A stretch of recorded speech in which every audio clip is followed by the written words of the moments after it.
Hi guys, welcome back to yet another video. My name is Martin. I'm filming this in my storage unit today being Saturday morning. Thought I'd come down and just schedule some some recordings. I received something in the mail on Thursday. I'll show it to you now. It's the key issue for the video, but I'll show you.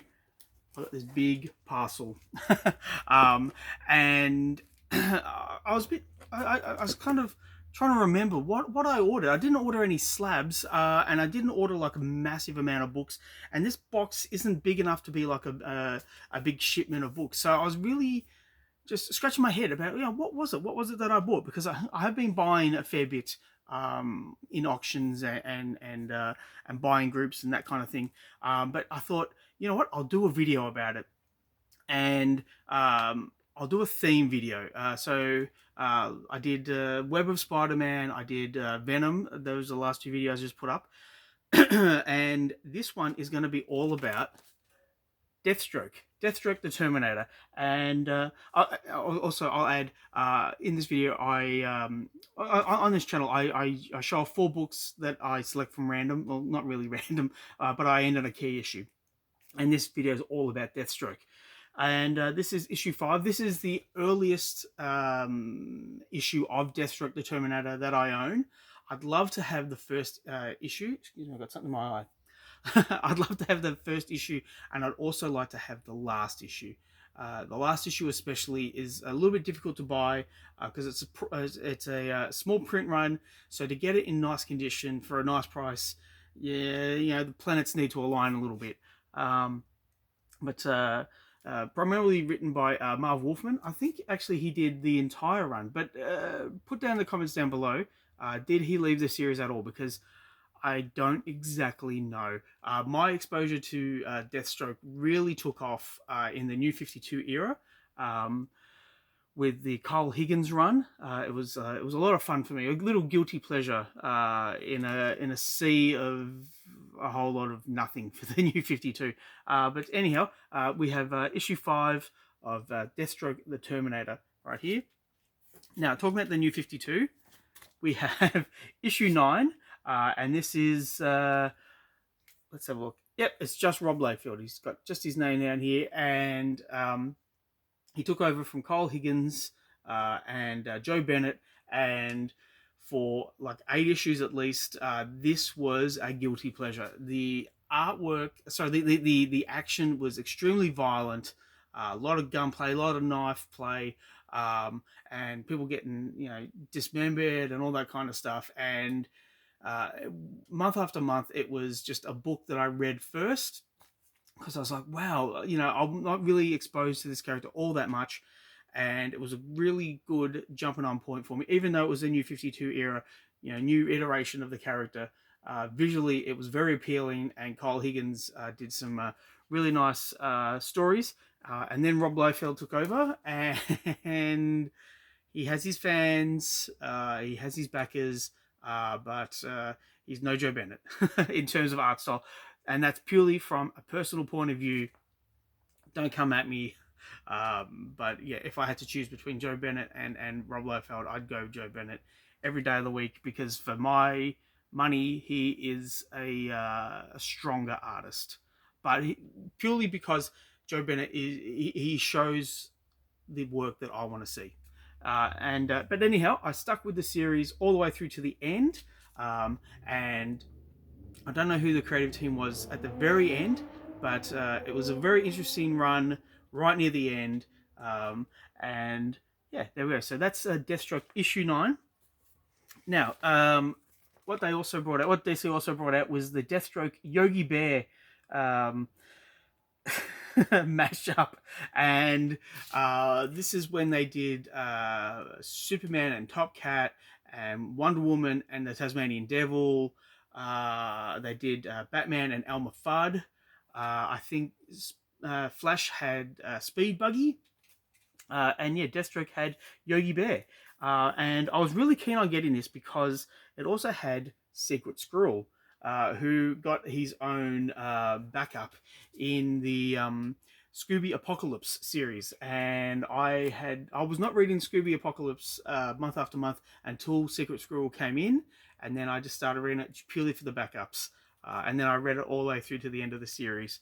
But Frank Thierry and Mark Taxiera and Tom Mandrake, they're the creative guys on here, and Demetrius. Why can I never remember Demetrius's first name? Anyway, those are the guys that are on this book, and so you know that when you see these names, you know you're going to get a certain amount of quality, and they certainly bring it with Deathstroke Yogi Bear. Now, the key issue for this video is this big box, and it's not thick, but it is big. And I thought, yeah, what is this? Because it's big enough to be a slab, but it's very light. Like I could just throw it in the air. That's how light it is. I've taken a liberty of taking my. It's got my name on there, but I've taken the address off, and I have opened it up, so I do know what's in here. So there's a lot of bubble wrap, a lot of paper, more bubble wrap, more paper. It is protected beyond belief. So yeah, extremely good packaging, but that goes over there. And what I want to show off is a book that I have wanted since starting to read Deathstroke from the New 52 era. It's this. It's New Teen Titans issue 2 with Deathstroke, the Terminator, Marv Wolfman, George Perez, absolute gold. Now, I was offered this book for a nice price purely because there's some chipping here, there's a bit of a spine roll here, there's a bit of a spine roll and a indentation where the staple is. So it's in reader copy. I am confident that I can take this out, I can read it, I can enjoy it. I don't have to have kid gloves with it. But my God. Yeah, when this was offered to me, I was like, I don't really want to pass it up. Although this year I'm trying to slow down on the amount of keys that I buy, and I really wanted to get run filler, but this was offered to me and I had to take it. It was too good to pass up, even with the condition that it's in. So I'm very happy to have this in my collection. Now, I will say never buy for spec. Certainly never buy FOMO, because you are just throwing money against the wall, down the drain, all these euphemisms. You're just throwing money away. That being said, if by chance Deathstroke is in a DC movie, this book will increase in value to a certain amount. I'm not a financial advisor. Certainly do not take financial advice from me. And please consult a financial institution for your own financial advice. But it is a little bit fun to buy for spec sometimes. But buy for spec on books that you're actually wanting to read. Just like this, I've been wanting to read this for a while. I've been wanting to have this in my collection for a long while. So it's a mixture of wanting it and also spec. But yeah, no real FOMO. I'll put this up on my socials, and someone did this big long tirade about how Deathstroke was going to be the new big bad for the DCU, particularly in the Snyderverse, and how it all just kind of crumbled. And I thought, yeah, okay, that might be the situation now, but give it 10 years, and it could be a whole new ball game. And that's the beauty of these spec books. You know, they go up and they go down, and rumors come and they go, and then things eventuate, things don't eventuate, but it's all circular. So if you have these keys and you want them for a particular reason, for a personal reason, hold on to them, because eventually there'll be something else that makes a book go up in value.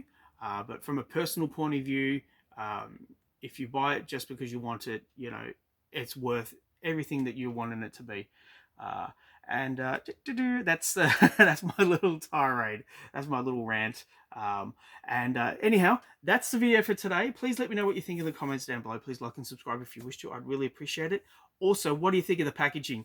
Was that excessive packaging, or was it just perfect? For the money I paid and for the postage I paid, which was about $10, the seller went over and above, so I was very happy. But please let me know. All right, I've got some more videos to film, and I will catch you then.